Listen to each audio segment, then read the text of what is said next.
陛下，臣妇并无冒犯新一公主之意，臣妇只是让公主们看清，到底是何人离间公主们的姐妹情谊，姊妹离心，万万不可啊！父皇，他说的对，该赏。今天可真是个好日子。福曲公主看到那些人憋屈的模样，心口就舒坦，特别是看到那个所谓的姐姐吃闷亏，更是爽上加爽。皇儿说什么便是什么。来人，赏。你是？皇帝正欲赏赐，却突然想起来，还不知道此人姓甚名谁。此人自称臣妇，想必是哪位大臣的夫人？回陛下，臣妇乃荣侯府容衍世子之妻姜氏。居然是姜洛清。赏姜氏黄金1000两，白银10000两，如玉一对，夜明珠1盒。谢陛下，谢福曲公主。至于你们，回去闭门思过3个月，抄写经书10卷，再有下次，让你们爹娘进宫见朕，朕定要好好瞧瞧，什么样的爹娘能教出如此长舌狠辣的女儿。上了人也不能落下乏人，皇帝一视同仁，处理好闹剧，皇帝带着嫔妃们离开。怎么还不滚？等着本公主责罚吗？哼，来日方长，走着瞧。诸位有缘再见。一众贵女气得甩袖离开。你就是姜洛清？为何此人跟叶福林说的不一样？一个是救了本公主命的人，一个是帮本公主洗清冤屈之人，我该相信谁啊？公主，正是臣妇。这说起来，这还是臣妇第一次参加京城的赏花宴，臣妇多谢公主赏识邀约。公主，其他贵夫人都嫌弃臣妇粗鄙愚笨，不愿意同臣妇往来，甚至还在背后说臣妇的闲话。公主，您跟其他人不一样，您不仅不嫌弃臣妇，还愿意跟臣妇说话。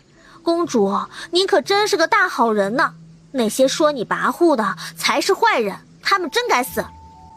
哎呀，瞧臣妇这张嘴，这一高兴就话多，还请公主见谅。哼，恕你无罪。公主，其实臣妇本不该出现在这里，臣妇怀疑是有人买通了宫里的宫女，故意给臣妇带错路，一来可以陷害臣妇，二来还能牵连到公主您，那背后之人其心可诛啊。此话怎讲？公主，实不相瞒，臣妇夫君红颜知己太多了，不少女子嫉恨臣妇嫁给了世子，倘若他们正大光明地跟臣妇明言，臣妇还敬他们是女中豪杰。可有些人偏偏选择在暗中下手，不仅散布谣言，还诋毁臣妇的清誉。唉。盛长欢摇头叹气，语气透露着3分无奈，4分委屈，还有3分失望。公主，臣妇名声有损是小，但您是无辜的呀，您不该被牵扯进来。这赏花宴是您一手督办的，若是赏花宴发生任何意外，您啊定是被百姓和百官问责。那背后之人，这一朝一12鸟，简直是太阴险了。真相居然是这样，难怪叶福林自己不去对付姜洛清，却怂恿本公主办什么赏花宴。原来如此，好一个叶福林！可怜本公主出力出银子，惹来一身骚，而叶福林动动嘴皮，掉几滴眼泪，就把本公主耍得团团转。本公主跌入泥底，而叶福林还是那个干干净净的太医真女，可恶！公主，您身边可有不对劲之人？容臣妇说句大逆不道的话，公主您是陛下最疼爱的女儿，可陛下却不止您一个女儿，臣妇如此粗鄙都有人嫉妒，更何况是公主您。臣妇怀疑您身边的人可能已经另投他主，背叛了您。哼，想算计本公主，门都没有！福曲公主咬碎银牙，带着宫女兴师动众要找人算账。不过离开前，福区公主还特意留了几个宫女和侍卫给盛长欢使唤，有仇报仇，有恩报恩，福区公主向来如此。哎呀，让我数数，来京城后抱上了多少条金大腿？侯夫人、荣姐、荣颜、江老夫人，再加上今日的福区公主、皇帝，嘿嘿，大丰收啊！只要她不暴露身份，在京城她就可以横着走。哎，抱金大腿的感觉可真是让人沉迷呀！给了虎杖一个眼神，盛长欢继续在皇宫寻找肥羊。两位姐姐、小哥，劳烦你们了。盛长欢在皇宫扫荡了一炷香，都没有发现肥羊的踪迹。不再犹豫，盛长欢直奔赏花殿，毕竟那儿贵夫人和贵女多，在那儿准能找到肥羊。皇宫的赏花宴，怎什么阿猫阿狗都能混进来了？啊，你们闻到什么味儿没有？简直臭不可闻！你的鼻子可是我们当中最不灵的，这得多臭啊，连你都闻到了。什么？阿猫阿狗？臭？说的是我？胡说八道！我天天沐浴，每日都更换衣裳，哪里臭了？分明就是这些人的鼻子坏了。怎么？我不说话，还真当我是任人可欺的软包子啊？哼，8个，很好，是个吉利数，注定我今日要发。你闻错了，这分明是穷酸味儿，都已经腌入味儿了。还是你的鼻子灵啊，连从江南传来的破落户味都闻到了。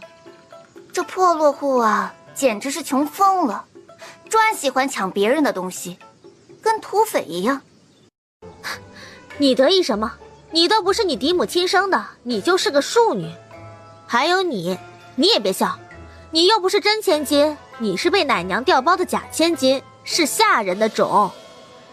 哎，你就是你喜欢你闺中好友的未婚夫婿，还上赶着当平妻，妄图二女共侍一夫。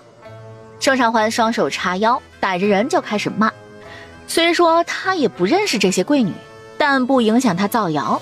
可别怪他嘴毒，毕竟是这些人先动嘴的。你胡说八道！我才不是什么庶女，我是尚书府的嫡女。住口！我跟我爹娘长得一模一样，才不是被奶娘调包的贱种。你还血喷人！我堂堂将军府嫡女，怎会给人当平妻？就算天下男儿死绝了，我也不会跟我好友抢男人。哎呀，这就受不了了，这才哪儿到哪儿啊！敢坏我的财运，我绝对不会轻拿轻放。你们若是不信，大可回去滴血认亲啊！盛长欢双手抱胸，所谓滴血认亲根本不靠谱，血滴入水中后，或快或慢会扩散混合，哪怕没有血缘关系，也可以相容。哎呀，哭吧哭吧，哭大声些，以后你们就没有好日子过了，好好享受你们最后的安宁吧。哎，你们也别闲着，打起来啊！平日对手帕交掏心掏肺，他们却背后捅刀子，这你们都能忍？穿着侍卫服又贴上胡子的容颜，我还是低估了自家夫人的战斗力啊，都不需要本世子出手，他一张嘴就顶一支上百人的队伍了。罢了，见机行事吧。怎么了这是？一个中气十足又带着傲气的声音钻进赏花殿。婶娘，他欺负人，他说我不是我爹的女儿。丞相夫人，你一定要为我们做主啊！这个姓江的挑拨离间，惹得我们姐妹生了嫌隙，他太可恶了。姑母，我的脸好疼啊！您帮我好好教训这个贱人。妄议大臣女眷，挑拨离间，真是恶毒。来人，掌嘴！不过是侯府那个纨绔的夫人而已，乡下来的女子竟会使些阿杂手段，好好的贵女都被逼成了怨女，仪态尽失，罪魁祸首该罚。丞相夫人，你睁开眼睛看看，这里是皇宫，不是你们丞相府。你可看清楚了，这是皇宫的侍卫，听命于陛下和皇后娘娘。您要是想发号施令，回你们丞相府去。皇宫不是你能颐指气使的地方。好一张伶牙俐嘴！身为丞相夫人，哪位贵夫人不给我几分脸面？这个姓姜的倒好，不敬着我，还敢暗讽我。今日是留不得此人了。皇宫自然是陛下和皇后娘娘做主，但本夫人是陛下特封的一品诰命夫人。你对诸多夫人和小姐不敬在前，对本夫人无礼在后，就算是皇后娘娘也不会饶了你。来人，杖刑20。若此女冥顽不灵，再加20。丞相夫人冷声下令，一开口就要人命。唰，丞相夫人话刚落下，盛长欢身边的侍卫拔剑而起。我的暗箭还没用呢，这个侍卫怎么抢在我面前了？不过此人看着怎么有些眼熟啊？不对，这个味道。好家伙，胆子可真大，都敢混进皇宫假扮侍卫了。不过这乔装技术还是不错的呀，连我都差点没骗过去。等回了侯府，一定要好好问问容颜，这么好的东西要一起分享才对嘛。我和龙虎山的兄弟们都用得上。大胆，竟敢行刺丞相夫人！吾奉福渠公主之命保护世子妃，公主有令，敢伤害世子妃者，格杀勿论。丞相夫人，刀剑无眼，若你硬要以身试险，那便是你的命数，怨不得吾。胡说八道！福渠公主怎会护着这个不知天高地厚之人？不可能，此人何德何能，竟能得福渠公主庇护？我不信，福渠公主最不喜抢他人东西之人，又怎会维护此女？刷刷刷！不过几息的时间，开口的几位贵女嘴巴被划了一剑，侍卫的利剑再一次回到了丞相夫人的脖子上。容颜刚刚出剑速度很快，甚至比大哥还要快，这真是一个只知道吃喝玩乐的纨绔能做到的事情？不对，容颜身上藏着大秘密。放肆！本夫人乃是一品诰命夫人，你一个小小的侍卫，竟敢在本夫人面前伤人，还不快快收起刀剑，不然本夫人定要治你的罪。放肆的人是你，丞相夫人。身为臣子，就要守臣子的本分，莫要越俎代庖。吾在皇宫多年，见过无数贵人，你不过是丞相夫人而已，在皇宫就如此招摇，不知情的还以为你是宫里的哪位娘娘呢。不错，容颜跟了我一段时日，这吵架的精髓倒是长进了不少。嘿呦呦，丞相夫人，你在皇宫尚且如此逾矩，这在民间岂不是要欺压百姓了？你们丞相府如此嚣张，不把陛下放在眼里，是不是想要造反啊？嗨，好啊你，难怪一个小小的诰命夫人派头比宫里的正经娘娘还大。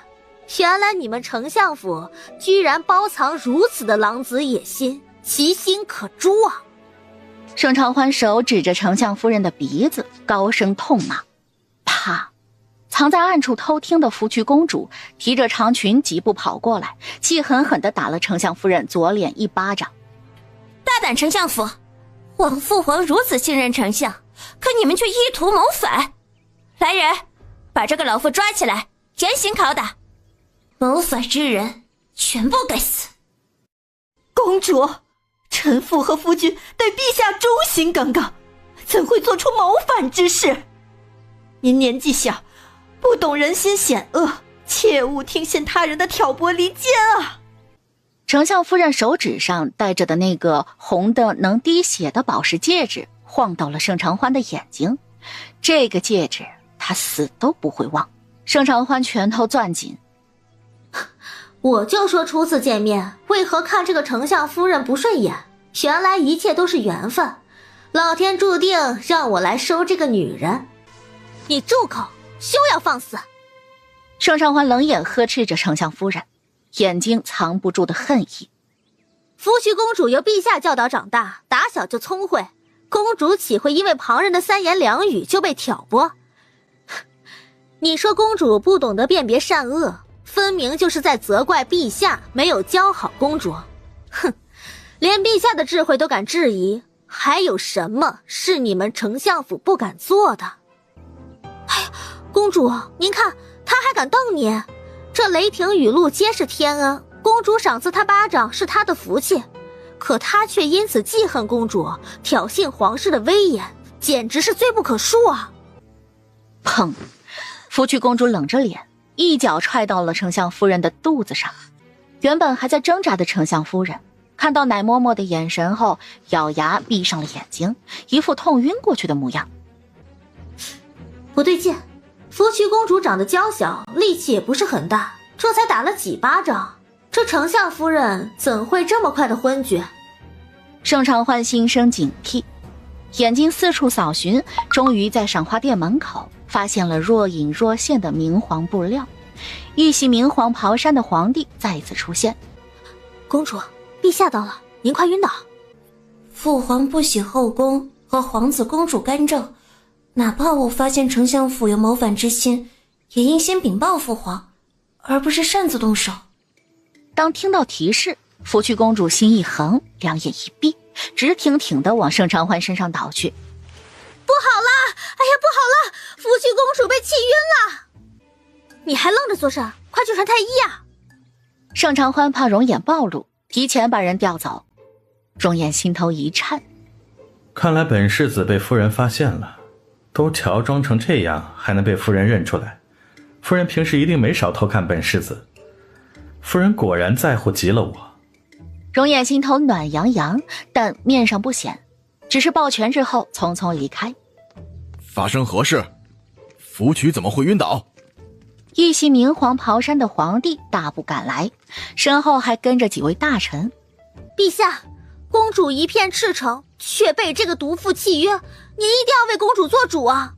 丞相夫人越俎代庖，谁知丞相府其他人有没有同样的心思？这个江洛清有点意思，简直是先祖们送给朕的一把好刀，专砍臣子们过于丰满的羽翼。哼，妙哉！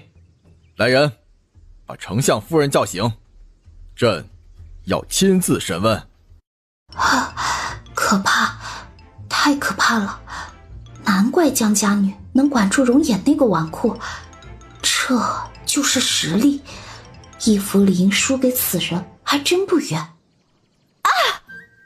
随着盛长欢一针扎下，丞相夫人也痛苦地喊出了声。依然闭着眼睛装晕的福瞿公主死死地掐着手心，才没让自己笑出声。这个江洛清当真是个妙人啊，世家贵族，规矩多，会吵架，会谋略，还不是墨守成规之人，甚是难得。我若是龙眼，都会选江洛清，难怪易福林三番两次输给此人，不冤。随着丞相夫人苏醒，皇帝开始问责。不出盛长欢所料，皇帝果然不喜丞相府的人，接下来的一切就水到渠成了。等盛长欢带着一马车的赏赐离开皇宫时，已经是2个时辰后的事了。具体的博弈盛长欢不清楚，他只知道丞相夫人被降为3品诰命夫人，而且需闭门思过3个月。世子啊，你今日去哪儿了？把一马车的赏赐交给虎杖清点，盛长欢直接杀去书房逮人。关上房门，盛长欢背靠着门，似笑非笑。刚卸了伪装的容颜内心，现在坦白还来得及吗？门外楚云和荣锦探头探脑。娘，照理说嫂嫂平安从皇宫回来是好事，可为何嫂嫂一副找哥哥算账的模样？难道嫂嫂在宫里遇到哥哥的红颜知己了？这可不妙啊！夫妻床头吵架床尾和，你嫂嫂至多把你哥哥揍一顿，再不济咱们多陪你嫂嫂去买些金银首饰，买到心头好，你嫂嫂的心情也会好一些。唉，儿子不争气，只能我这个当婆母的都出力，哄哄儿媳了。娘，您说的对。哎呀，对了娘，嫂嫂的亲人还有3日左右就能到京城了，咱们再去看看可有遗漏。嫂嫂的亲人第一次来京城，咱们不能怠慢。在皇宫的时候不是挺能耐的吗？怎么一回到侯府就成了鹌鹑了？你在皇宫不是已经见过本世子了，何故明知故问？你还怀疑我？容颜坐在矮凳上，眼神幽怨。他乔装打扮混进宫，都是为了谁呀？夫人今日若是不给本世子道歉，本世子就一个时辰不理他。盛长欢翻了个白眼，搬过来一张椅子，盛长欢就这么坐在容颜面前。不说话是吧？看谁耗得过谁。这是何意啊？跟本世子赌气？哎呀，罢了，我是男子，理应大度些。那就一炷香不跟夫人说话好了。好男不跟女斗，本世子先低头又如何呢？总归要让着夫人一些的。我今日进宫是不放心你，福渠公主不是好相与的，若她对你下手，我在宫里还可以照看你1、2。哈，这就憋不住了。不过容颜真的是担心我，不见得吧？在侯府，盛长欢最大的作用是给侯夫人和荣景当嘴替。容颜担心他的安危，也不过是担心他出事后没人护着他的母亲和妹妹罢了。世子，我当然知道你关心我，我只是好奇，咱们朝夕相处1月有余，我竟不知世子你剑法如此了得。盛长欢趁容颜不备，抽出腰间缠着的软剑，直直朝容颜刺去。夫人，你快停手！我就3脚猫的功夫，不是你的对手。哼，还在装！我是不会看走眼的。容颜在皇宫那一手，少说也有10来年的功底。容颜，你到底隐瞒了什么？盛长欢眼神凌厉，加快了出剑速度。夫人，冤枉啊！我真的不会什么剑法，你再继续打下去，你就要守寡了。盛长欢根本不听容颜的解释，去父留子不香吗？他这辈子就没打算成亲，谈何守寡？你疼！哎呀，夫人，轻点啊！疼！世子，别装了。本世子是真的疼，在皇宫耍的那几招，看着吓唬人，但我也只会那几招。你当知晓，本世子旁的不会，打马球可是1等1的好手。打马球不外乎挑、挥、砍几个招式，我拿剑使的也是那几招。本世子吃不了苦，你是最清楚的。这就是真相啊！当时我误会世子了，对不住。夫人，你还是不信我。夫人，你我是夫妻，你怎么能不信我呢？我对天发誓还不成吗？盛长欢起身，不打算继续跟容颜纠缠，他还要去查看今日从皇宫带回来的宝贝，没空陪容颜演戏。可盛长欢走到哪儿，容颜跟到哪儿，一路跟，一路重复那几句话。世子，我信你，我真的信你。乖，拿着夜明珠去玩去吧啊！哎呀，真是比唐僧还会念经，甚烦。本世子可是第一个得到他宝贝的人啊，他果然是最在意本世子的。小姐，世子怎么了？抱着一颗珠子傻笑，也不知道在笑什么。唉，男子的心思莫猜。都说女人心海底针，男人更甚。娘，这是青云观近1年的账目。青云观1年的进项都近100万两，比龙虎山其他生意赚多了。这多亏了欢欢当初的提议呀！山寨能有今天，女儿功不可没。唉，就是从小到大，女儿就没离开过我那么久，也不知道女儿有没有吃好，有没有瘦。哎，冰儿，你妹妹喜欢吃竹笋炒肉，青云观的竹笋最为鲜嫩，咱们去挖一些给你妹妹带去。等到了京城，娘亲亲自给你妹妹做饭，好好补补。京城的竹笋再好吃，也没有她亲手给女儿做的好吃。娘亲，妹妹最是孝顺，若是知道你下厨，肯定舍不得呀。再说了，侯府家大业大的，厨娘肯定也不少。您呢，就把竹笋交给厨娘，这些粗活就让厨娘做就好。盛怀远极力劝说着母亲。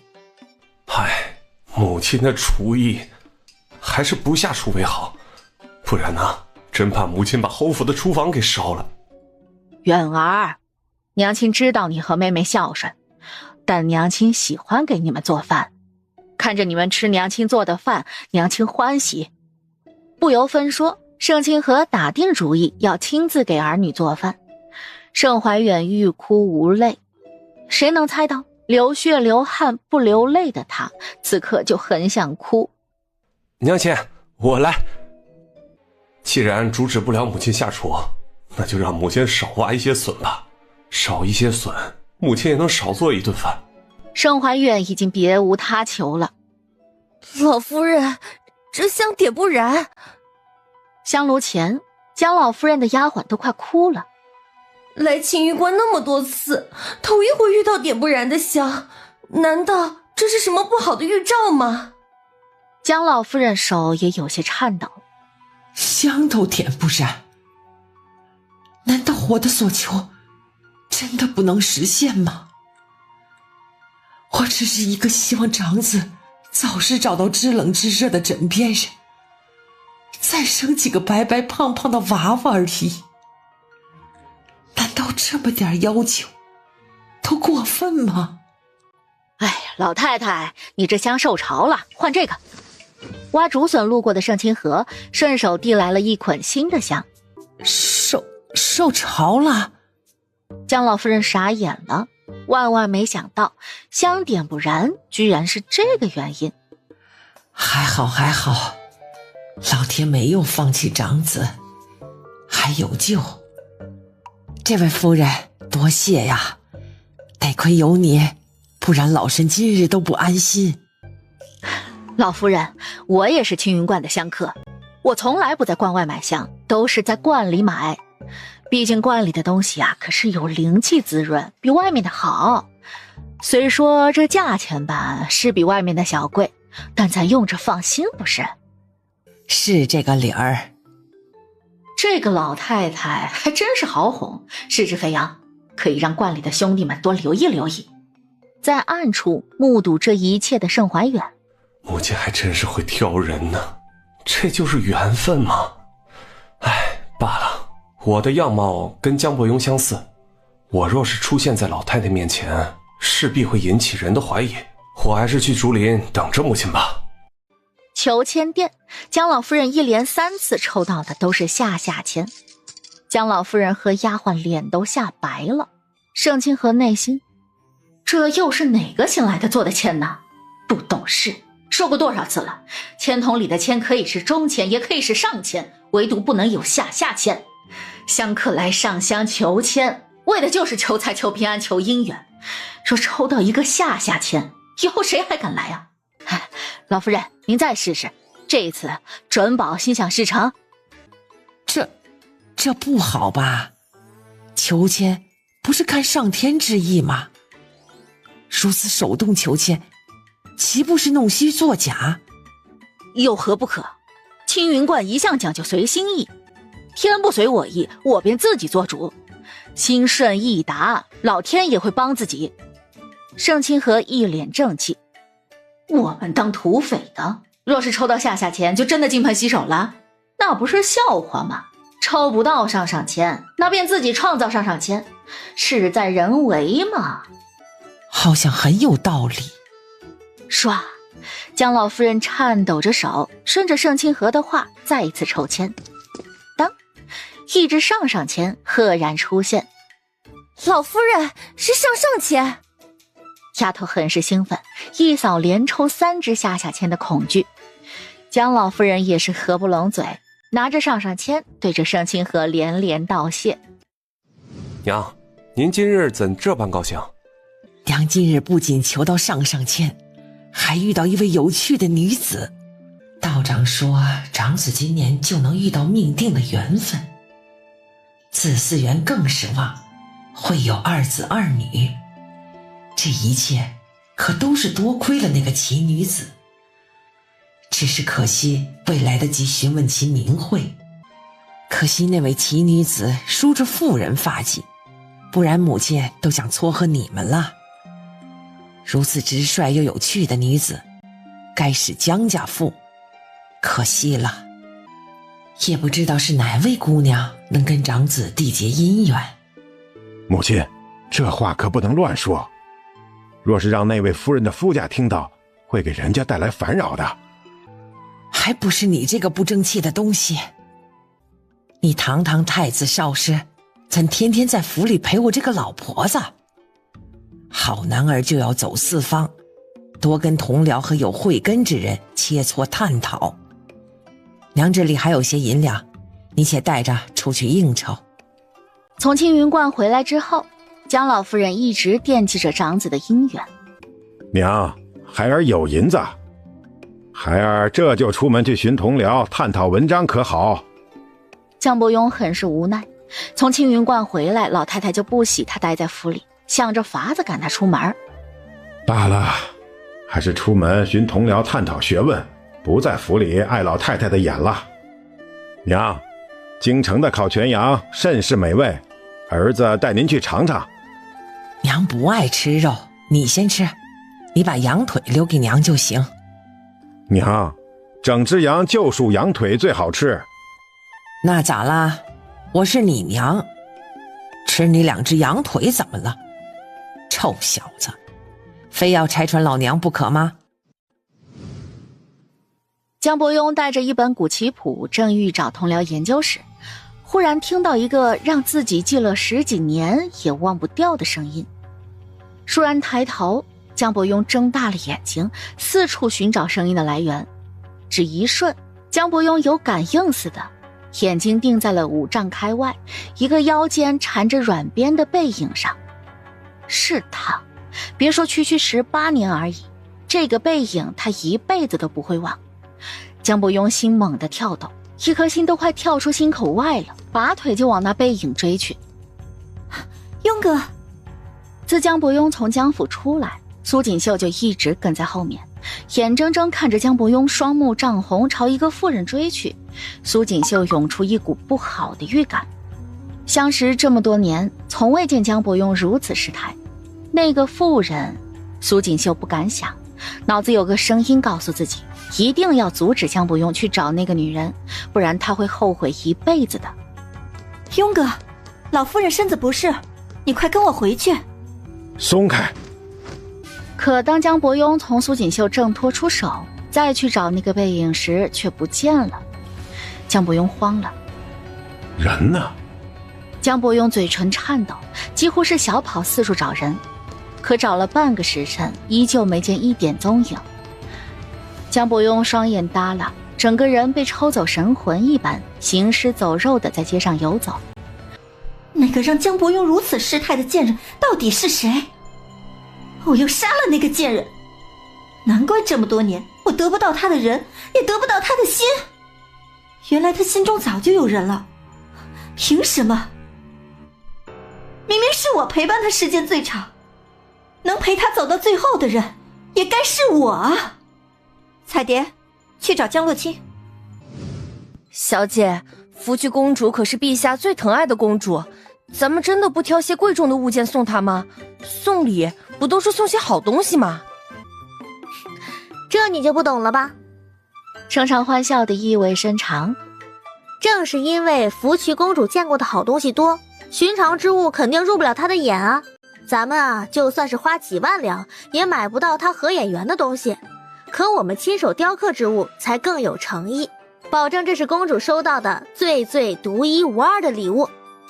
不愧是小当家，好厉害，居然懂这么多。跟着小当家，果然能学很多东西。江小姐，你在公主面前挑拨离间，害我们小姐被打，你现在满意了？明明是你抢了我们小姐的东西，可到头来受伤的却是我们小姐，你欺人太甚。拎着几包草药的甘草，一见到盛长欢主仆就替主子抱不平。哼，这叫什么？跑了大的，让小的来出头，大的每每隐身，还专挑人多的地方大声嚷嚷。易福灵还真是不长记性啊。不过没关系，我今日就好好的帮他把脑子里的水倒出来。谁让我这个人喜欢路见不平拔刀相助呢？你这是对公主不满？盛长欢对着侯府的其他下人招了招手。此人对福煦公主不敬，把她扭送到官府。这皇家之事，何时轮到一个丫鬟来评定黑白了？福莲姑娘管教下人不力，我便替她管教管教，免得易太医一家都惹祸上身。我不去官府，你们放开我！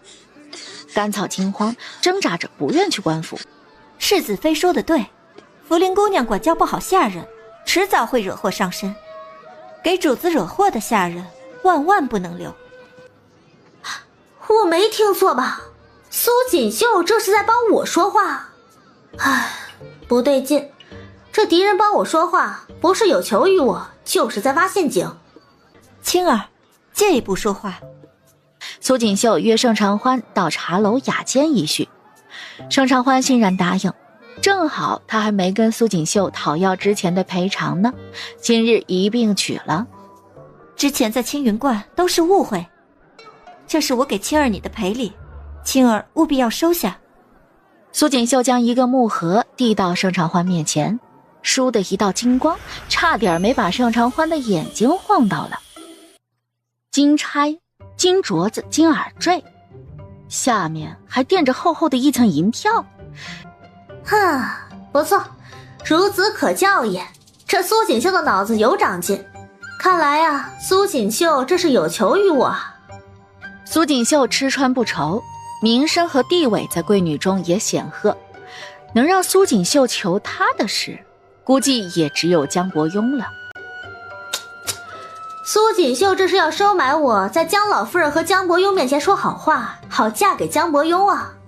不过呢，这可是另外的价钱，木盒的东西只是赔礼而已。既然苏小姐这么有诚意，那我便收下了。果然是个贪财的，有钱能使鬼推磨，古人承不起我。人有弱点才好合作。青儿，你当知道，你祖母一直忧心你大伯的亲事，你作为江家女，是不是该为老夫人分忧啊？光试探有什么用？得给出足够高的诚意啊！没银子还想跟我交易，哪有那么好的事？见盛长欢不语，苏锦绣一噎，还真是不见兔子不撒鹰。罢了，提前给其一些好处，等我嫁给了江伯庸，看我怎么收拾这个贪财的小辈。说起来，我跟你大伯相识多年，也算是你的长辈了。这是我这个当长辈的给青儿你的一点心意，青儿可一定要收下。这才是交易的正确流程嘛。既然苏小姐如此有诚意，那我便收下了。见盛长欢收下荷包，苏锦绣眉眼舒展开来，收下好处就得替自己办事。小姐，你真的要帮苏锦绣啊？她不是什么好人，她若是真的如愿嫁给江大人，只会祸害江大人。其实也不是不可以，谁让咱们乐于助人呢？所谓拿人钱财替人办事，那是寻常人的承诺，我是寻常人吗？盛长欢朝虎杖挤眉弄眼，哇，我可是土匪，跟土匪讲诚信，这多冒昧啊！退一万步来说，江伯庸极有可能是我亲爹，给亲爹找女人，哎呀，想想就膈应。嘿嘿，小姐，我就喜欢你不要脸的性子。虎杖笑得贼眉鼠眼。我就说嘛，当土匪的哪有那么多讲究？银子都入袋了，管那么多闲事做甚？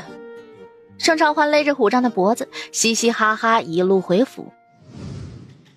青儿，你快来看，谁来了？娘，大哥！盛长欢睁大眼睛，他想过大哥可能会安排龙虎山演技好的兄弟们来，但是万万没想到大哥和娘亲会亲自来。亲家母啊，你们把青儿养得很好，我们眼儿能娶到青儿啊，是眼儿的福气。嗨，侯夫人说的哪里话？我看眼儿这孩子啊，模样俊朗，仪表堂堂，我才该谢你给我养了一个好女婿，以后啊还能生一对漂亮的娃娃。屋内的两位母亲相互吹捧，笑得乐不可支。屋外几个小辈听得尴尬，看天看地，就是不看彼此。是夜，盛长欢三人秉烛夜谈。娘，你给句准话，那江伯庸是不是我和哥哥的亲爹？你们都知道了？也是，你和远儿跟我只有4、5分像，跟他却有6、7分像。盛清河没有隐瞒，孩子们都大了，有些事也该让孩子们知道了。不愧是咱龙虎山的大当家呀！娘，苏锦绣对江伯庸过于偏执，当年调换孩子之事，会不会是他指使的？此事10有8九就是他干的。那个疯女人，不允许江伯庸身边有任何女人。当初在青云观，妹妹都差点被其陷害。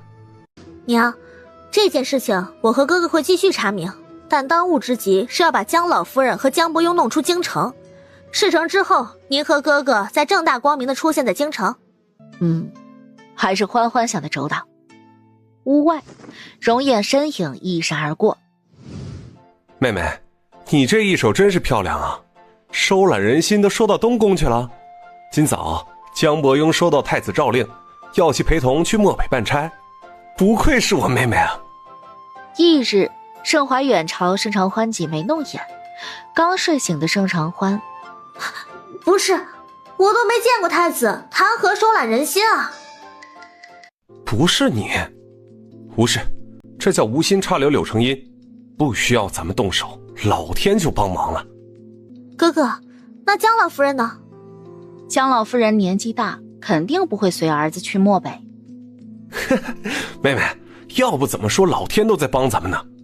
江老夫人今早就启程去青云观，说是为长子祈求姻缘，这一去没有10天半个月不会回京。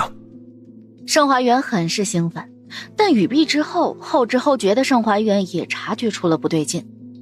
妹妹，这也太巧了。妹妹，难道有人在帮我们？难道我们的身份暴露了？不对啊，若我们身份暴露了，官府早就派人来抓我们了。盛怀远思来想去，都想不通这其中的关键。盛长欢踱步沉思，若是敌人知晓我的身份，肯定不会帮我。若是亲近的人，首先排除侯夫人和荣锦，这2人若是有这个本事，也不会被孟淑玉母女和侯府欺负这么多年。难道是容颜？世人都说容颜纨绔，只会吃喝玩乐，可在他看来，容颜有多副面孔，纨绔只是容颜的其中一面而已。真正的容颜性子如何，他还没有试探出来。不过他有直觉，容颜不会害他。哥哥，容颜身上疑点重重，待我继续试探一番，你和娘亲就当不知道这回事，该如何便如何。妹妹，倘若发现不对劲，一定要及时跑。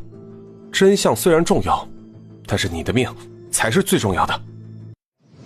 小当家，世子这日子可真是奢靡，比我们土匪会享受。3天过去，盛长欢和虎杖跟踪容颜一无所获。明日安排其他兄弟跟踪他。虎杖点头，安排了其他兄弟接班。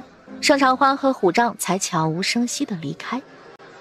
确认自家夫人离开，再跟其他纨绔喝酒的容颜松了一口气。夫人的直觉可真是灵敏的惊人呢，怪我只想着帮夫人扫尾巴，但没想到反而把自己暴露了。不愧是本世子的夫人。阿言，你小子不对劲呐，最近让你去花楼喝酒你都不去，哼，该不会被府里的母老虎管住了吧？哼，依我说呀，娶妻当娶温柔贤惠之人。你家那只母老虎，你这小子自求多福吧。燕哥，那天香楼新来了几个花娘，你真不去瞧瞧？兄弟们都等着跟你一起去乐呵乐呵呢。母老虎，本世子就喜欢被母老虎管，关你们什么事儿？就你们这些蛇鼠虫蚁，连给他提鞋都不配。你们的狗嘴若再吐出半句我不喜欢听的话，我明日就带人上门找你们的老太爷好好叙叙旧。容颜冷脸起身，甩袖离开。以前这些人如何他不管，但说他夫人不行，说他夫人坏话还想花他的银子，做他们的春秋大梦去吧。有什么了不起的？不就是几个臭银子吗？还真把自己当祖宗了？我们是蛇虫鼠蚁，他容颜也是一样的，50步笑100步而已，还瞧不起哥们几个？哼，呸！也就他把母老虎当成宝，哪天被母老虎吃干抹净都不知道，还在我们面前当群种，真够恶心。去前面的百味坊，夫人喜欢吃那家的糕点，本世子得多买些。还有岳母和大舅哥，一个都不能落下。金灿灿的金饰，夫人一定喜欢，多多益善。只是可怜了岳父啊。容颜有些心虚，岳父可以换，但夫人不能得罪，他还是分得清孰轻孰重的。另一辆驶出京城的马车，江伯庸连打了几个喷嚏。心烦意乱的江伯庸越想越不对劲，他差一点就可以见到想了10几年的人，可转眼就被太子传召去漠北办差，就好像要把他调离京城一般，不对劲。江伯庸越想越坐立不安。不行，就这么离开京城跟他错过，我不甘心啊。可太子交办的差事，江伯庸的脑子从没有此刻清醒。来人啊，我家大人呕吐不止，昏过去了！来人呐，我家大人呕吐不止，昏过去了！半个时辰后，江伯庸的随从嗓子都吓破音了。睡得正香的盛清河做了个梦，被吓醒了。我心就算了，还要我成亲，我的妈呀，真是太可怕了！我才不会放着好好的大当家不干，去成亲伺候男人和婆家。切！江伯庸已经去漠北了，等他回京，我早就离开京城回到龙虎山了。莫慌，不要自己吓自己。娘，走，女儿带您逛逛京城。翌日，盛长欢喜气洋洋，要带着娘和大哥正大光明的在京城买。走，今日咱们吃肥羊。京城就是京城，盛清河的荷包都快撑爆了，大丰收啊！小荷花，小荷花，我们霸气威武的娘亲叫小荷花。盛长欢憋住笑，这个名字还真是清新脱俗啊，难怪江伯庸10几年对娘亲念念不忘。不对，江伯庸不是去漠北了吗？怎么又出现在了京城？完了！盛长欢还可以接着脸冒充江洛清，可他哥这张脸跟江伯庸太像，怎么解释都解释不清。一炷香之后，一家4口坐在茶馆的一间雅间，胡战带着人把四周几间雅间也占了，确保今日当家们的谈话不会被他人听到。小荷花，你瞒得我好苦啊！你知道这些年我是怎么过来的吗？你心中到底有没有我？青儿，不，欢欢，第一次见你，我便心生欢喜，没想到你竟然是我女儿。江伯庸有些激动，昨日他还是孤家寡人，今日不仅见到了心心念念的人，还多了一双儿女。远儿，这些年爹爹不在身边，多亏了你照顾你娘亲和妹妹。乖孩子，爹爹以你为豪。母子3人看天看地，就是不敢看江伯庸。小荷花，如今我们一家4口好不容易团聚，跟我回家好不好？这真是江伯庸？是那个儒雅又果决的太子少师？确定不是被主人抛弃的流浪小狗狗？小荷花，你看看我，疼疼我好不好？哎，真是我见犹怜啊！难怪娘亲当年千挑万选看中了江伯庸，这换谁能抵挡啊？我跟你说，美男计对我已经不管用了，我是不会跟你成亲的。哎呦呦，这可怜的美男子，时隔18年，他还是好这一口，但成亲是不可能成亲的，只能忍痛拒绝了。实话告诉你，我是龙虎山的大当家，我们注定不可能在一起的。你还是找个好女人娶妻生子吧。那又如何？这18年，我每日过得人不人鬼不鬼，我宁愿辞官，也不想再跟你分开。啊，没想到啊，亲爹竟然是个痴情种。看这架势，娘亲想要甩开亲爹有点难喽。江伯庸，你清醒一点，就算你辞官，我也不想当江家父。你不愿当江家父，那我当盛家婿。啊！在场的3个姓盛的傻眼了。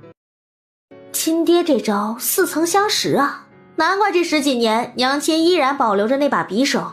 亲爹果然有些南狐狸精的功底在身上啊。小荷花，你不愿意嫁来江家，这不成问题。山不救我，我来抱山。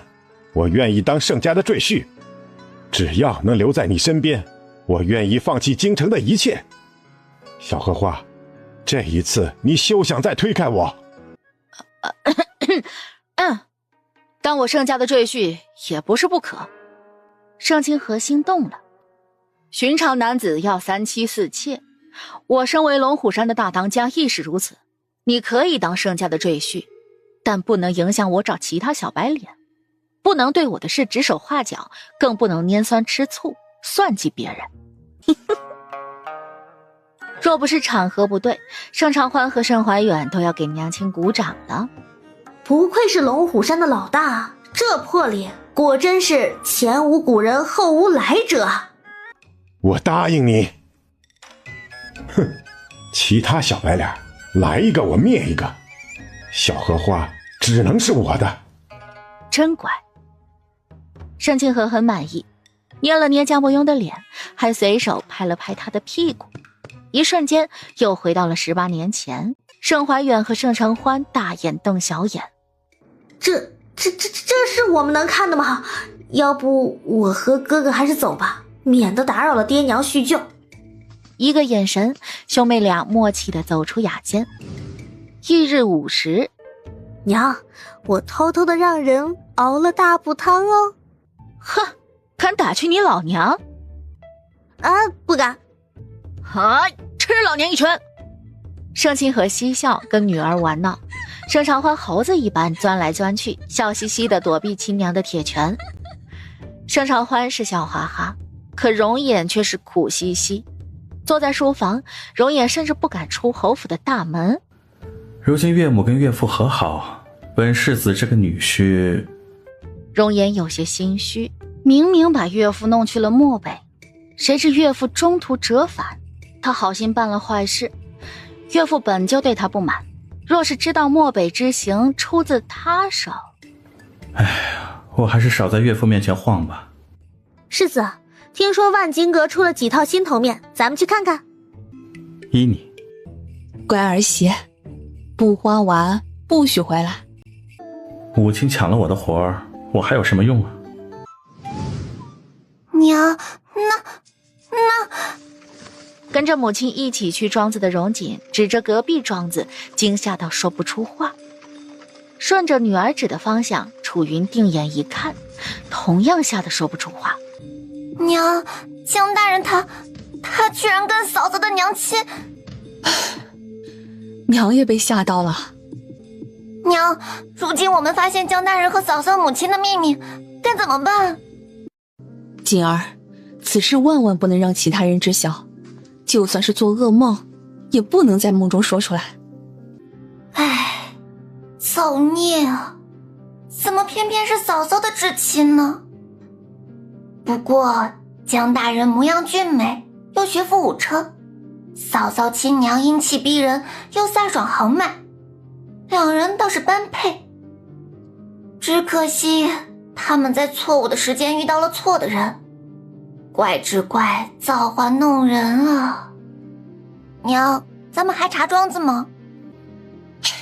回府吧。今日这一瞥已经耗尽了精力，其他的改日再说吧。啊，母亲，锦儿，你们这是怎么了？是身子不爽利，还是被人欺负了？没事，就是这几日啊，忙着准备你和妍儿大婚，有些累了罢了。哎，那两人真是糊涂啊！嫂嫂，你不用担心我们，你安心当新娘就好。盛长欢内心无语，一个侯夫人，一个荣锦，根本藏不住事。母亲，锦儿，你们当真把我当成自己人了？为何你们遇到事情都不愿意跟我说？难不成在你们心中，我不是一个值得信赖和托付的人？不是。青儿，你很好，母亲真的很喜欢你。母亲这辈子最骄傲的事啊，就是有你当儿媳。嫂嫂，锦儿喜欢你，若没有嫂嫂，也没有今日的锦儿。嫂嫂是锦儿最信赖之人。看来此让人知晓的秘密跟我有关啊。无妨，既然侯夫人和荣锦现在说不出口，那等3更半夜，我再去两人床头听梦话。正所谓日有所思，夜有所梦，他不信听不到答案。借口要继续准备聘礼，楚云和荣锦风一样全走了。母亲，妹妹，妍儿，人吓人，吓死人的。哥哥，你真讨厌。你们做什么亏心事了？容颜倚靠在门口，似笑非笑看着母亲和妹妹。不行，这个秘密不能只折磨我们二人啊。妍儿，哥哥。楚云和荣锦不怀好意笑起来。现在走还来得及吗？所以你们看到大伯和岳母彼此爱慕。妍儿，娘和锦儿的脑子不如你聪明，你快想想办法，此事该如何解决？还有记住啊，千万不能伤害我的好儿媳。有没有一种可能，人家是生儿育女却没有拜堂的眷侣呢？而且夫人还已经知道了自己的身世呢？母亲，妹妹，此事说来话长。容颜删删减减编了一个故事。故事中，江家长房福运绵绵，而二房却霉运不断。为了给二房改命，江家人便借用盛长欢特殊且贵气的命格，帮二房镇压霉运，等盛长欢20岁后才能回归长房，认回亲生父母。难怪嫂嫂性子要强又会武，背后居然藏着这么大的痛苦。若是在亲生父母膝下长大，嫂嫂自有爹娘疼爱，哪里需要寄人篱下，看别人脸色过日子。嫂嫂这一路太不容易了。青儿真的好可怜，本该在亲生父母膝下承欢，现在啊，却是有爹不能认，有家不能回。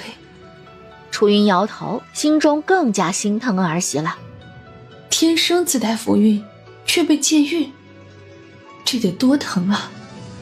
不行，作为我青儿的婆婆，我一定要加倍的对儿媳好。儿媳以前吃过的苦啊，我统统给她换成甜的。以后啊，换我来疼青儿。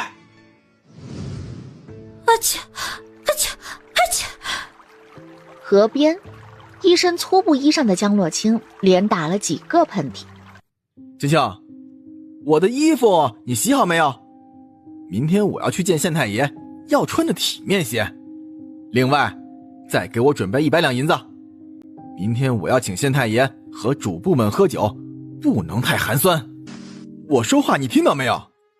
你是我娘子，是我贤内助，怎么这么点小事都办不好？亏你们江家世代书香传家，你一个堂堂江家嫡女如此愚笨，书生身上带着酒气，说话时一股难闻的气息喷到了拿着包袱的江洛清身上。你要走？书生看到包袱，哪里还不明白，原本就不耐烦的脸瞬间沉了下来。没错，我之前瞎了眼，才会跟你私奔。江洛清，别把自己说的那么清高。哼，你当初跟我走，分明是不想给活死人冲洗。是我带你脱离苦海，我是你恩人。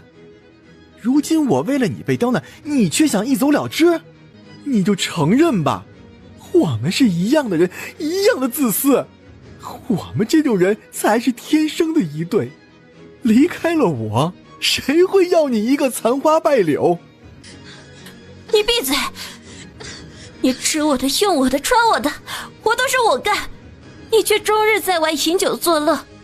赵子博，你就是一个吃软饭的小白脸，还软饭硬吃，你不配我的真心。啪！赵子博黑着脸，一巴掌打在江洛清脸上。贱人！我一个堂堂7尺男儿，脸面岂是一个女人能败坏的？你敢打我，赵子博，我跟你拼了！哎，容眼都知道吧？那可是京城6大纨绔之首，3个月前昏迷不醒，侯夫人千里迢迢从江南迎了冲喜新娘进府，你们猜怎么着？那世子当天夜里就醒了。再过几日便是荣世子和江小姐的正式大婚之日，听说呀，侯夫人准备了很多的喜钱，凡是去恭贺之人都有份儿。哎，若不是赶不及，我都想去沾沾喜气了。可惜了，我女儿命格寻常，若不然我现在就是侯府亲家了，这辈子都衣食无忧。一身狼狈路过一个茶棚的江洛清脚顿住了。有人冒名代替我给容颜当冲喜新娘，容颜醒过来了。江洛清垂手，拳头紧握，一碗茶的功夫，原本要回江府的江洛清直接转道去了京城。我才是真正的江洛清，我要夺回属于自己的一切。青儿，这些啊都是我当年嫁给侯爷时压箱底的陪嫁，如今啊，我总算找到他们新的归宿了。啊，这些都是给我的。咽了咽口水，盛长欢口水都要流出来了。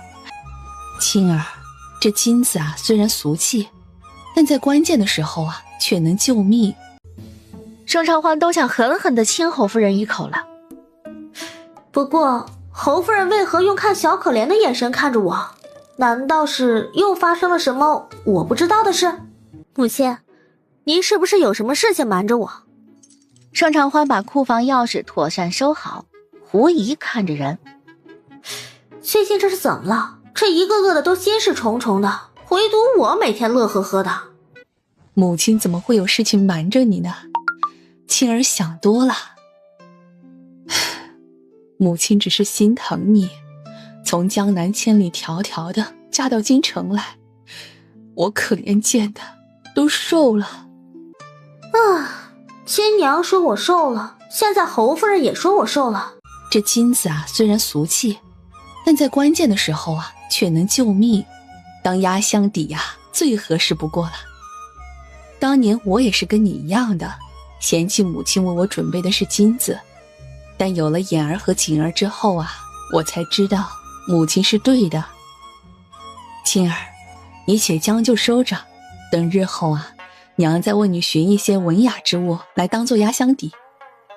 18年都寄人篱下，不能跟亲生爹娘相认，唉，太苦了。我的好儿媳啊，我来疼。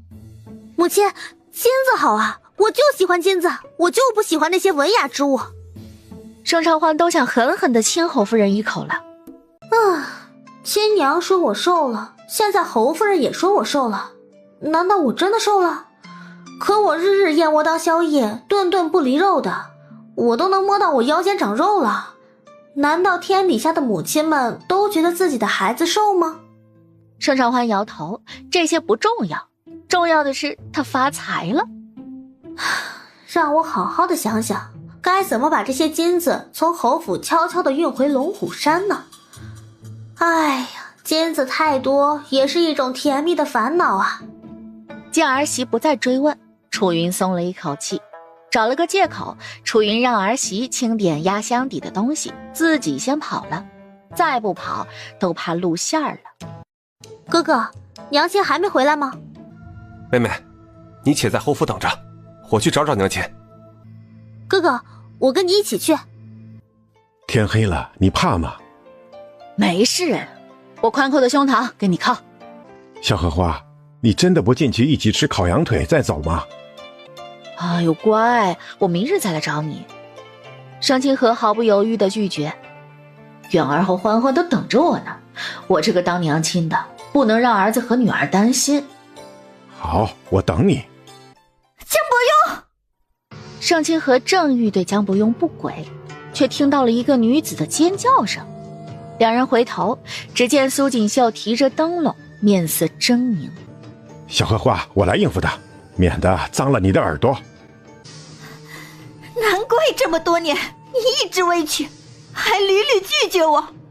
原来你的姘头竟然是你的弟媳。苏锦绣，你嘴巴太臭了，熏到我们了。以后还是莫要出门了，丢人现眼不够，还祸害他人。你苏锦绣满脸不可置信。江伯庸不是翩翩君子，温文尔雅吗？何时这般嘴毒了？不，一定是被那个女人怂恿唆使的。狐狸精，滚出来！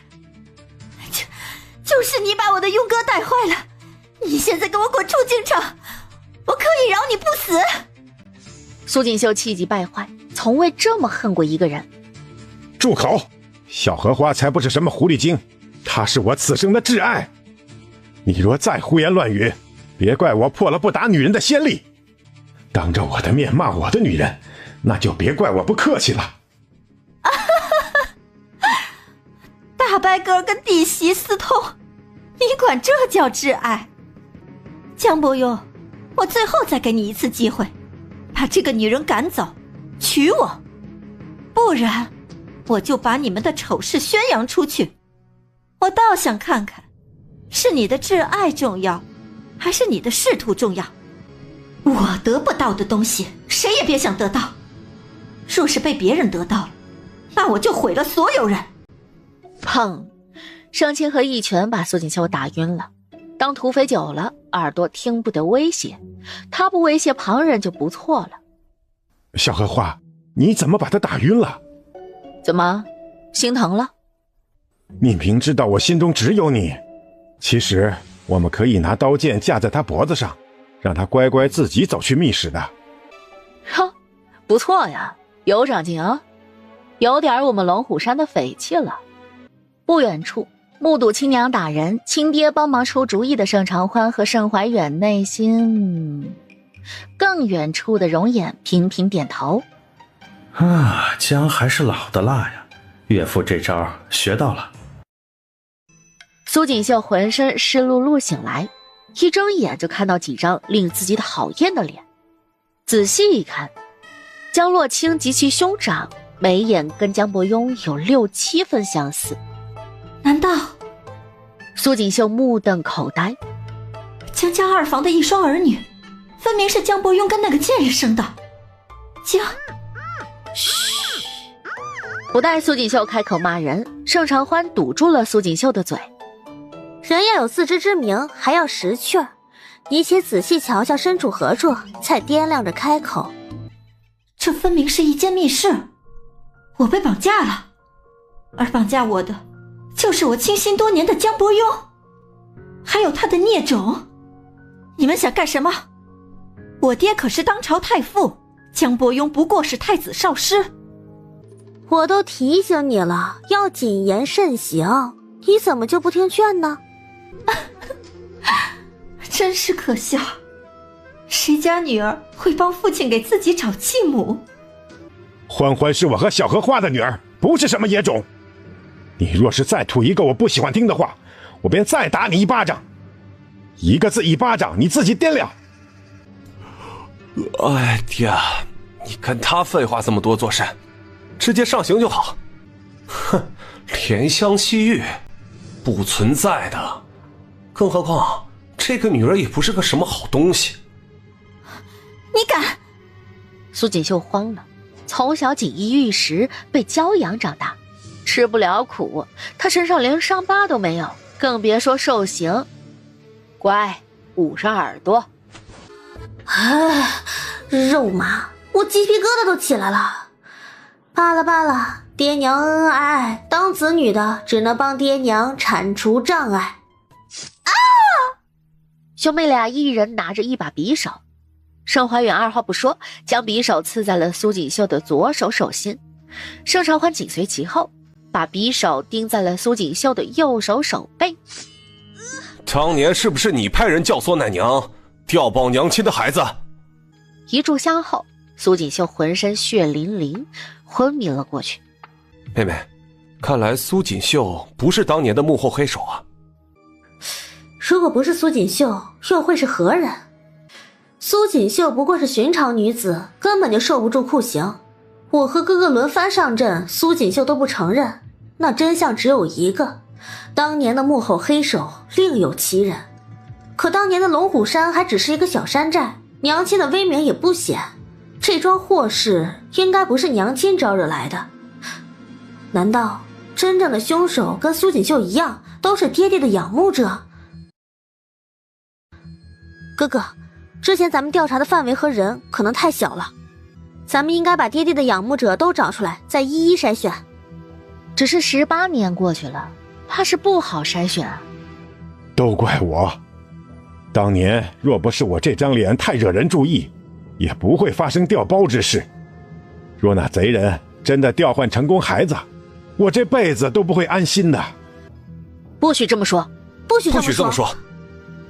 啊，你可不要对你的脸做傻事啊。爹，这不是您的错，您若是自责，岂不是亲则痛，仇则快？爹，若是照您这么说，无数朝代亡国岂不都是女子误国？咱们现在要做的是一致对外，找出真凶。盛长欢安抚着亲爹。唉，亲爹哪儿都好，就是容易胡思乱想。看来呀，娘亲给爹爹的安全感还是不够啊。啊，可记住了，不许再说自责的话，下次再让我听到，我打你屁股。妹妹，咱们回去吃烤羊腿吧。我要肥的那只。翌日，盛长欢睡到了日晒三竿。小姐，福区公主邀您进宫。进宫好呀，上次进宫她得到了好几辆马车的赏赐。上次送来的东西是你亲手雕刻的？就你那破烂玩意儿，也好意思送给本公主？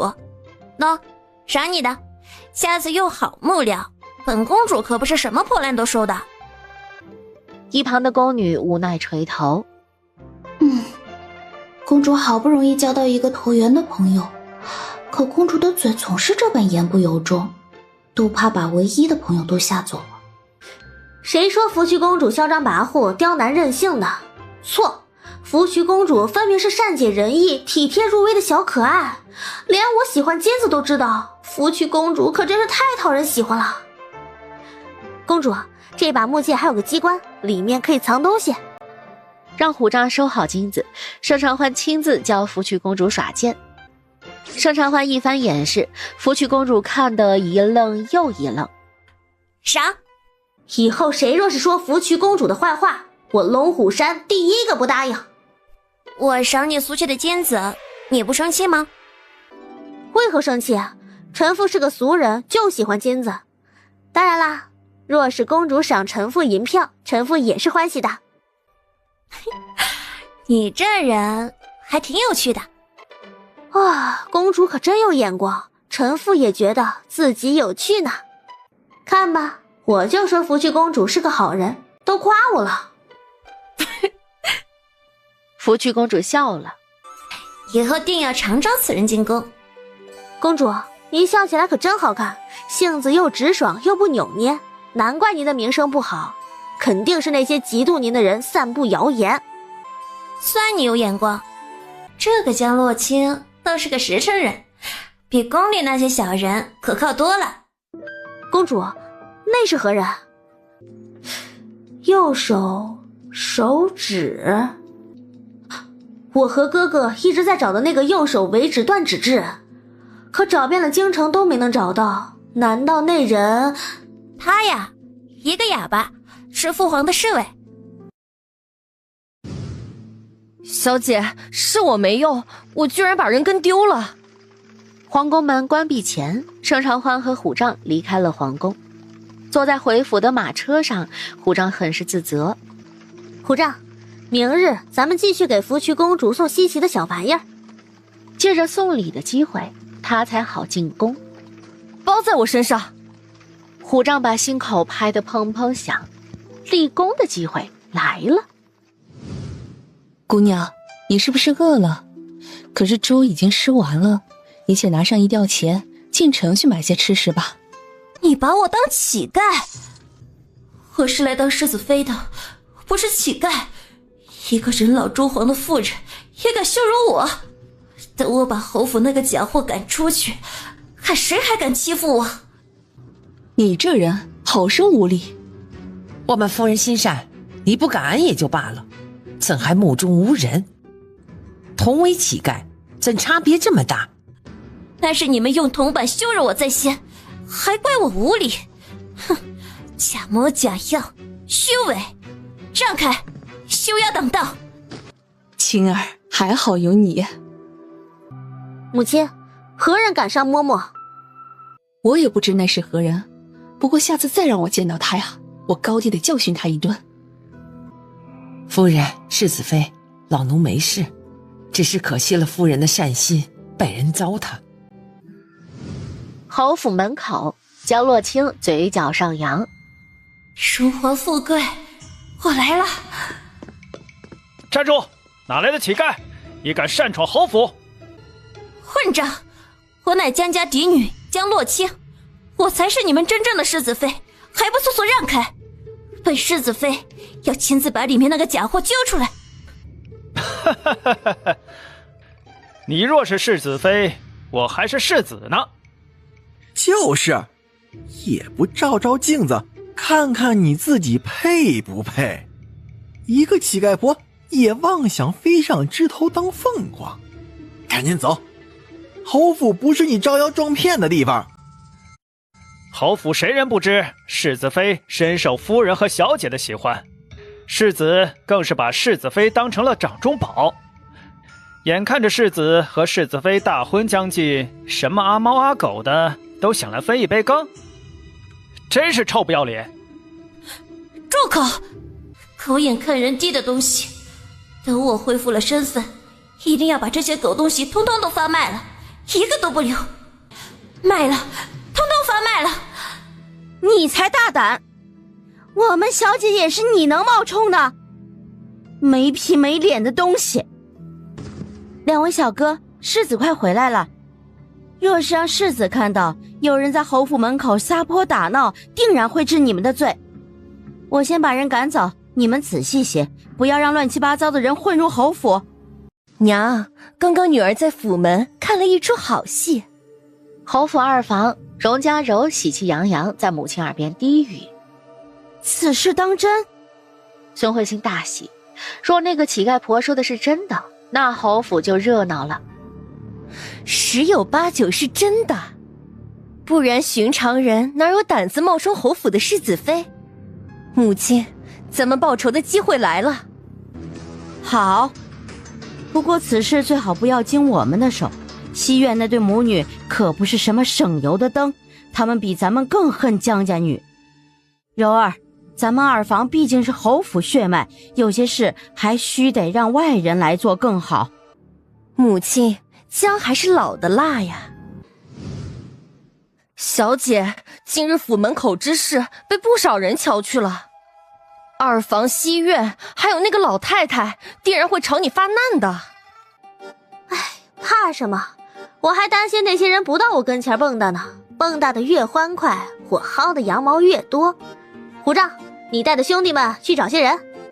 嘿嘿，我这就去找人。虎杖爷咧着嘴，迈着六亲不认的步伐，潇洒出门。西院，孟淑韵和林一眠已然知晓了真假江洛清之事。母亲，真是天助我们！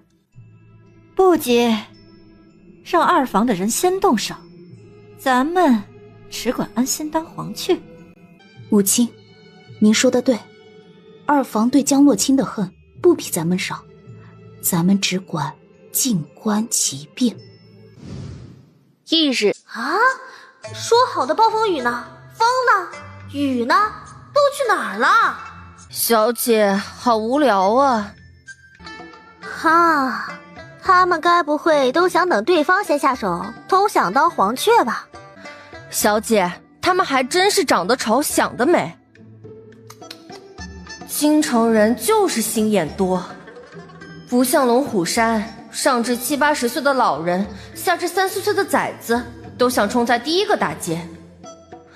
当土匪的，若人人都想吃现成的，龙虎山早就被朝廷给灭了。嘿，难怪侯府一代不如一代，都是有原因的。唉，个个都想当黄雀，那谁来当螳螂？哪有那么好的事儿？哒哒哒，盛承欢手指有一下没一下的敲在案桌上。不行，我不能继续干等，干等可是等不来羊毛的。罢了，就让我先主动吧，谁让我善良呢？虎杖，让兄弟们提前行动。好嘞。夫人，世子，外面有一个自称是江洛清的女子，说自己才是真正的江家女。侯爷，不好了，有一个姓江的女子，说是世子的冲喜新娘，而咱们府里的是假的。老夫人，你们快去看看吧，外面有个女子吵着要进来，说她才是真的世子妃啊。夫人，这是我特意让厨娘给你炒的瓜子，尝尝。容颜殷勤地送上瓜子，看戏缺瓜子，乐趣少一半。还真是个贪财的土匪啊，无时无刻不想着薅羊毛。罢了，本世子便助他一臂之力，谁让本世子更宁愿盛长欢留在侯府呢？名字只是一个代号而已，是不是叫江洛清又有何关系呢？他只认盛长欢这个人当他的夫人，旁人他可不认。世子，你可真是个好人。看到瓜子的那一刻，盛长欢眼睛亮了。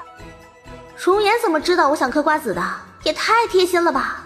果然啊，不行的男人更适合当姐妹。容颜不仅可以招财，还可以当吃瓜搭档，去哪儿都不会无聊。若是让我选一样东西离开侯府，那我一定会带走容颜的。赚钱养家是容颜，解闷逗乐还是容颜。呵呵。娘，嫂嫂是顶顶聪明的人，她一定会有办法应对这些假货的。祖母和父亲不分是非，开口就责难嫂嫂，他们分明是借机报复。等嫂嫂一一揭穿这些假货的真面目，我定要父亲和祖母给嫂嫂赔礼道歉。我的儿媳，难道我还认不出？哼，婆母和侯爷趁着亲家不在，故意刁难我好儿媳，其心可诛。没有长辈在，我这个当婆母的一定会护着我儿媳的。谁要是敢欺负我儿媳，我今日一定拼到底。你们当中到底谁才是真的江洛清？老夫人，我是真的。老夫人，您信我，我才是真的。你们这些假货休要放肆，我才是江家女。你还有什么话好说的？祖母，照理说你这个年纪吃过的盐可比我吃过的米还多，可你的心智为何连3岁的孩童都不如？寻常的小娃娃都知道凡事讲证据，你说我是假的，证据呢？侯府精心养育的世子，却被一个假货迷了眼。京城美人无数，偏偏孙儿选了最不讨喜的那个，气杀我也！祖母怎么不说话了？是不想说，还是无话可说啊？祖母不说话，可孙喜有话要说啊！我怀疑啊，祖母你跟他有染。祖母你院中经常传来嬉闹声，想必就是跟护院调情玩呢。虽然我没有证据，但我就是怀疑。住口！老身清白一世，你竟敢如此羞辱我！来人，加法伺候！今日无论如何也要把这个祸害赶出侯府，不然侯府永不得安宁。哎呀，祖母你果然心疼他。祖母啊，这就是你所说的清白。祖母，人在做，天在看，侯府的脸面都被你丢光了。母亲越发不像样了，怎对得起已故的父亲？你们……老夫人气得上气不接下气，一口气没喘过来，直挺挺的晕了过去。哎呀，祖母你怎么晕了？大家莫慌，我有办法让祖母醒过来。十指连心，很疼的，看了以后谁还敢在他面前晕过去？简直是大快人心。哎呀，谁家夫人如此机智啊？哦，本世子家的。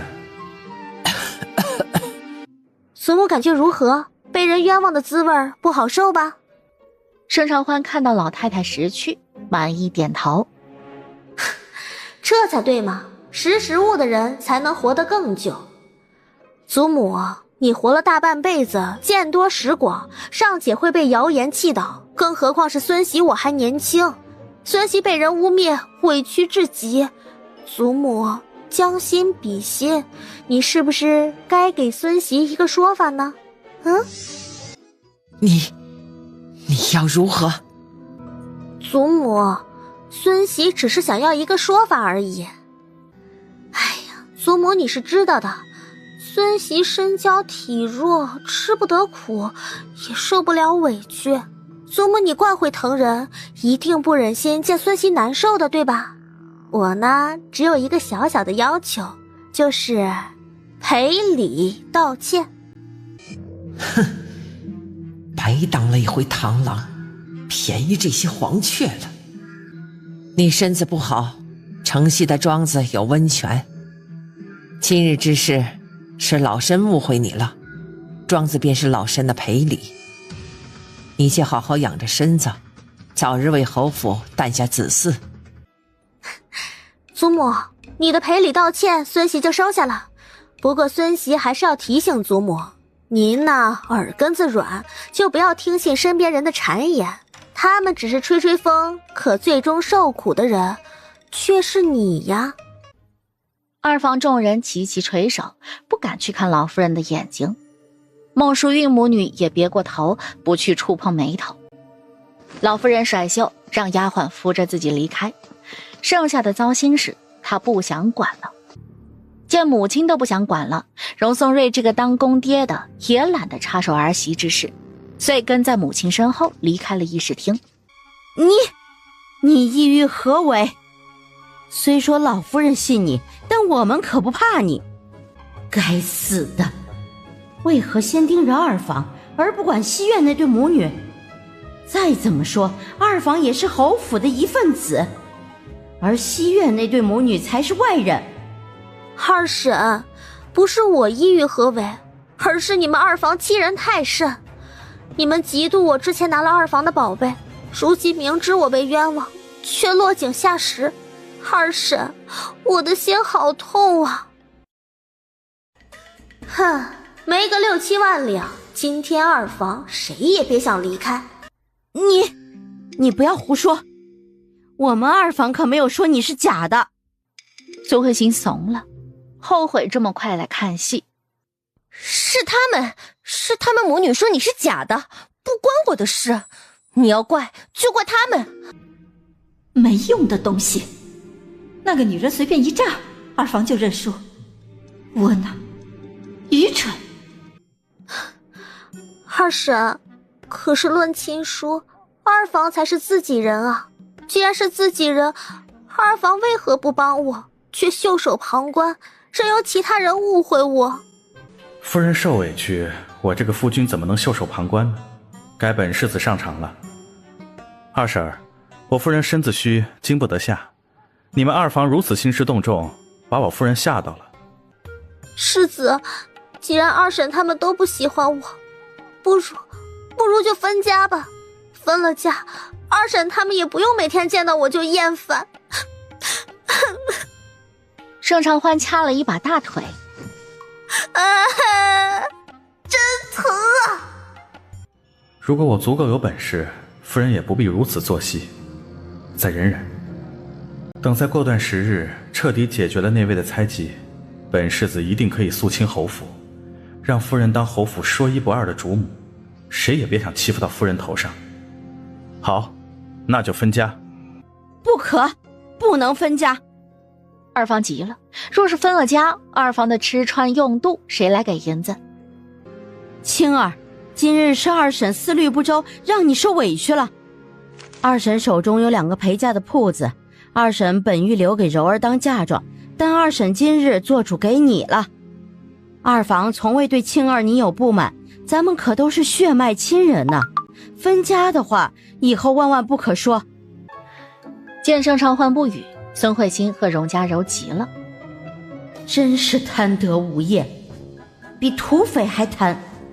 而二房的男人们只想尽快离开是非之地，纷纷劝着孙慧欣息事宁人，再多给些东西。忍着痛，孙慧欣又从陪嫁中拿出了几间铺子，勉勉强强凑了7万两。哎呀，既然二婶如此热心，那我就却之不恭了。哼，我就说二房好东西多吧，看看，挤挤就凑到了7万两，比海绵还会藏东西呢。二房众人朝孟淑韵和林一棉啐了一口，还想当黄雀？呸！等着被江洛清讹银子吧。哎呀，孟婶，我跟你无冤无仇，你为何要陷害我？送走了2波小肥羊，接下来盛长欢要薅大肥羊了。你休要含血喷人，我们何时陷害你了？这些人就是证据。难道这些人不是你们母女安排的吗？他们收了你们的银两，一个个跑到侯府自称是江家女，想要取我代之。你们好狠的心啊！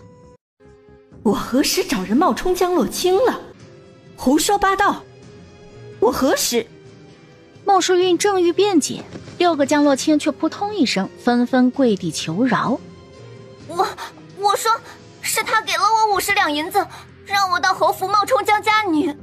我也是，他们给了我100两，让我假扮江小姐，我不收，他们还威胁要毁了我的清月。我也是被逼的，家中爹娘年迈，祖母有病重，他们威胁我，若我不从，就找人打断我爹娘的腿。这到底是怎么回事？直到看到盛长欢嘴角那抹笑，孟淑韵和林一棉回神过来了。这一切分明是江洛清贼喊捉贼，我们中计了。怕是昨日开始，那个乞丐婆就是江洛清找来当诱饵的。江洛清知道我们报仇心切，就利用这点，一步步引我们上钩，真是好算计啊！江南江家可真是养了一个好女儿。说起贼，你们母女才是侯府最大的贼，大的小的都喜欢偷别人的东西。你们母女桩桩件件，恶贯满盈。今日我便要替天行道，惩罚你们。来人，去西院把值钱的东西都搬了，一件不留。江洛清，你敢！住手！谁敢动我们的东西，通通罚买！哎呀，口气可真大，又是没漱口就出门了吧？2个借住的贼人而已，又不是侯府的主子，有什么资格发卖侯府的人？真以为在侯府住了几年就是主子了？说我也去皇宫住上几天，那皇宫是不是也成我的了？哎，这些体面人比我们土匪还贪婪，给我搬！盛长欢这一回是铁了心要薅光孟淑韵母女的羊毛。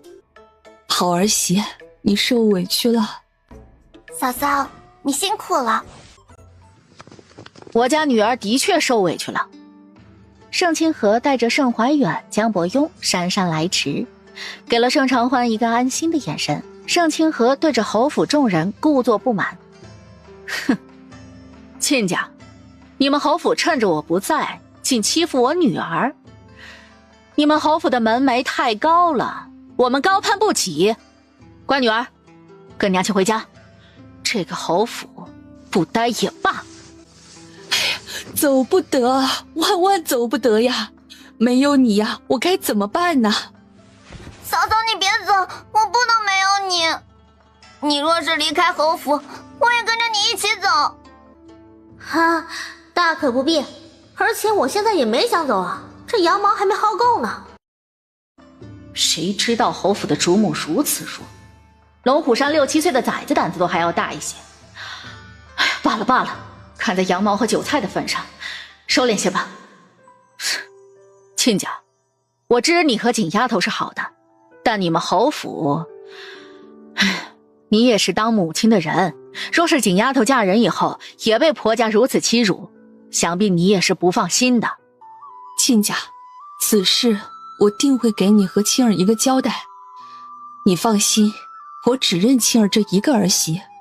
若是妍儿敢做对不起青儿的事，我第一个不饶她。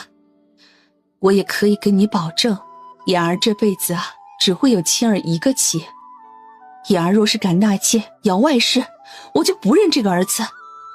当着所有人的面，楚云郑重给盛清河保证，全凭母亲做主，我容颜此生只会有夫人一位妻子，若我违背誓言，天打雷劈，不得好死。哼，不是容颜手难得，而是容颜本就不行。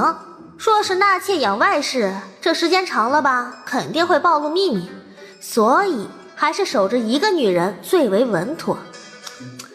男人的这点小心思啊，死要面子。不过这都不关他的事，他又不是容颜真正的妻，嘻嘻。等他薅够羊毛了，拍拍屁股就走人。亲家，你看妍儿都发誓了，你就放心把青儿交给我们，我们一定会待青儿好的。见儿子配合，楚云松了一口气。混小子总算是靠谱一回，看来儿子对儿媳还是很在意的。怕诚意不够，楚云还当着所有人的面把准备好的聘礼又加了3成。盛清河和盛怀远不说话了，实在是给的太多了，光给欢欢的聘礼都够养活龙虎山10来年了。这侯夫人可真是个实诚人呐。口说无凭，你且立下字据。是夜，盛家人挤在一起数银子，一家人的嘴角就没落下来过。哈哈，今天是个好日子，大丰收。真正的江洛清已经被我们送回龙虎山挖野菜了，毕竟他挖了那么久的野菜，肯定很熟练嘛，不能浪费了。只要他好好干，龙虎山不会少他一口吃的的。哥哥，那苏锦绣呢？放心吧，妹妹，咱们的人已经给苏锦绣催眠了，关于盛家的一切他都记不得了。爹爹已经把他这些年做的恶如数写下，送到了大理寺。苏锦绣已经吃上了大理寺的牢饭，不用继续浪费咱们龙虎山的粮食了。这才对嘛！龙虎山的粮食也是我和哥哥娘亲辛苦挣来的，一粒都不能浪费。至于孟淑韵和林忆棉那对母女，反正有荣松瑞在，也饿不死他们。说不定荣松瑞还会拿自己的提己帮那对母女在外面另外置办宅子。没关系，等这茬韭菜长高一些，我再去割。呵呵。啊，世子，你怎么还不睡啊？这也没喝酒啊，大半夜的不睡，发什么疯？世子，别走。哎呀，这大半夜的，就是怕我走了。哎，我又不傻，就算以后要离开，也是白天走啊。赶夜路很危险的，我才不会拿自己的命开玩笑呢。世子，我不走。你发誓？哎，好，我发誓，我不走。容颜今日的行为怎么怪怪的？不知情的还以为容颜对他情根深重呢。你是我的妻，这辈子都别想离开我。偷了本世子的心还想离开，太霸道。本世子绝对不允许这种事情发生。世子，夜深了，该歇息了。几息的时间，盛长欢便趴着睡着了。看着盛长欢恣意的睡姿，容颜无奈叹气。是你先招惹我的，也是你答应不离开的，你可要说到做到啊！真是可爱的紧。罢了，日后的事日后再说吧。若侯府这方天地让你觉得憋屈，想离开那便离开吧。左右本世子腿脚利索，跟着便是。翌日，盛长欢睡到日晒三竿才起来，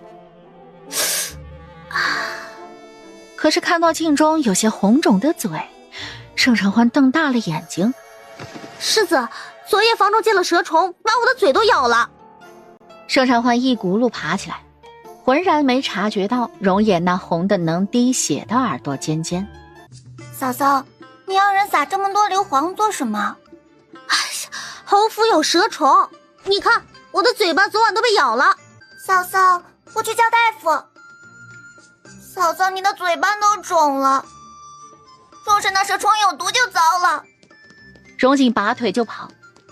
昨日才跟江家承诺会照顾好嫂嫂，可今日嫂嫂就被蛇虫咬，是我们疏忽了。锦儿，怎么慌慌张张的？发生了何事？荣锦刚出了院子，就被楚云拦下来。娘，嫂嫂嘴巴被蛇虫咬了，都肿起来了。这哪是被蛇虫咬啊，分明是我的好大儿咬的。我的小孙孙快来了。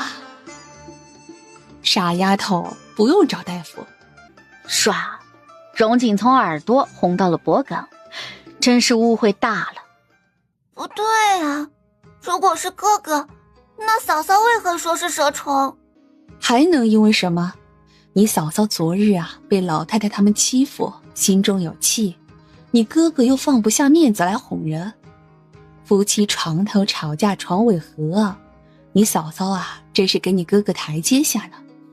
楚云一副过来人的模样，荣锦恍然大悟，原来如此，哥哥也真是的，身为男子，脸皮那么薄，居然还要嫂嫂给台阶下，太没用了。不行，我得找哥哥说说，嫂嫂是女子，是要捧在手心疼，放在心口宠的。哥哥若是不珍惜，嫂嫂这么好的女子会被其他男子抢走的。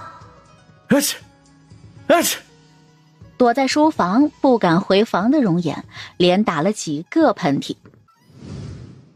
乖女儿，你确定你的嘴巴是被蛇虫咬的？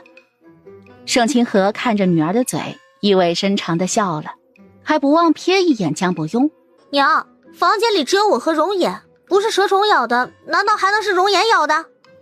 盛长环双手叉腰，看来昨夜容颜又背着我去抓蛇了。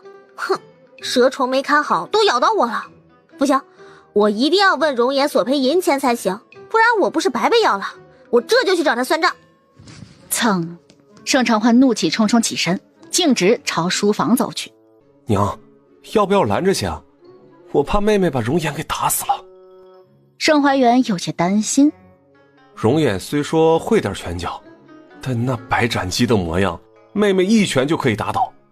我都怕妹妹控制不好力度，给人打死了。打死容颜是小，损失财神是大，这可是亏本买卖啊！